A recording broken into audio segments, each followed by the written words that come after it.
Hello mga ka-K! Welcome back to my channel at ngayon nga po ay pag-usapan natin ang tungkol sa part 2 ng ang ikalawang ways of strategy kung paano kumita kay Agribaron na nabanggit ko sa nakaraang video ko. Ito ay ang pag-invest. Hep hep hep! Alam ko na nasa isip mo, huwag ka munang umalis at ipapaliwanag ko muna sa'yo kung paano mangyayari dito. Makinig ka muna at tapusin hanggang dulo ang video ko. Pero bago nga po pala natin simulan ang aking video, ay please subscribe to my channel and click mo na rin ang bell button para lagi kang updated sa mga nilalabas kong tips at updates tungkol kay Agribaron. At simulan nga po natin ang video ko na ito. Unahin natin na pag-usapan ang pag-rent ng isang manok. Opo, nire-rent po ang mga hayop at lupa dito. Ang isang manok ay nagkakahalaga ng 100 gold coins. Kapag nirentahan ito, ay may katumbas na 1,000 PHP, plus 5 gold coins para sa chicken feeds na may katumbas na 50 PHP. Ang isang manok ay may output na feather at itlog. Ang isang feather ay nagkakahalaga ng 1.25 diamonds at ang itlog ay nagkakahalaga ng 5 gold coins. Pero ang itlog na napuproduce ng manok ay ang gagamitin mo na pambili ng chicken feeds. Kaya ang pinakamatitira dito ay ang income sa feather na 1.25 diamond. Kung i-compute natin, ang income sa feather for a month ay 1.25 times 30 days is equals to 37.5.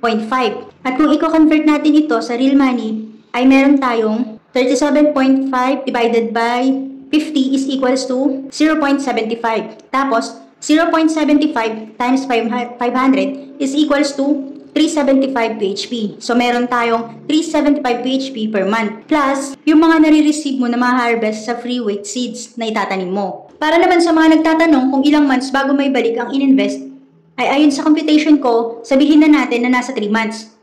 O baka biglang i-stop mo na ang panonood. Makinig ka muna. In 3 months, babalik na siya. Then, gusto mo pang ituloy, yung manok is the rest of the month after 3 months of renting, sa'yo na mismo yung mga marireceive mo na 375 PHP. Plus, in 3 months, kung gusto mo na ibalik ang manok na nirentahan mo, ay maaari mo naman itong gawin. Sa 1,000 PHP na in-invest mo, babalik sa'yo na 64%, tapos yung 36% ay mapupunta sa platform for increasing Barony coin. Ito ang computation ng 1 chicken for 3 months.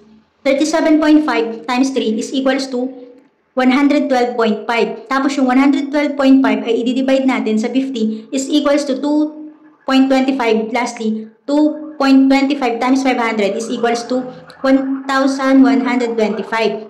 O diba, ang mga in-invest dito kay Agribaron ay hindi naman natutulog. Basta marunong ka lang kung paano sila i-manage. O ayan, dahil nagkaroon ka na ng idea sa paunang bahagi ng investment dito, ay sasama ko na rin ang limited time offer ni Agribaron mula May 7 hanggang June 6 lamang. Dito sa picture, ayan, ilalagay ko na lang dyan para makita nyo at pwede nyong i-post ang video kung sakaling gusto nyong basahin ng mabuti. Dito sa limited time offer ni Agribaron, pag nag-rent po ng 6 chicken ay may libre kang 6 feeds pack at sa mga specific number of leveling ng plat ay may libre kang seeds na depende sa level of plat na mapipili mo. At tandaan na ang pag-claim ng bonus ay 1 beses lamang per account. Kaya naman, pag-isipan nyo po agad na mabuti kung ano ang mabuting pipiliin. Habang may limited time offer pa si Agribaron. Kaya yung mga hindi pa nakapag-download ng Agribaron, halina kayo sa aking Telegram group at kayo po ay aking i-guide sa Agribaron game. Click nyo na lang po yung link sa baba para lagi kang updated at kung meron kang katanungan ay masasagot kita agad.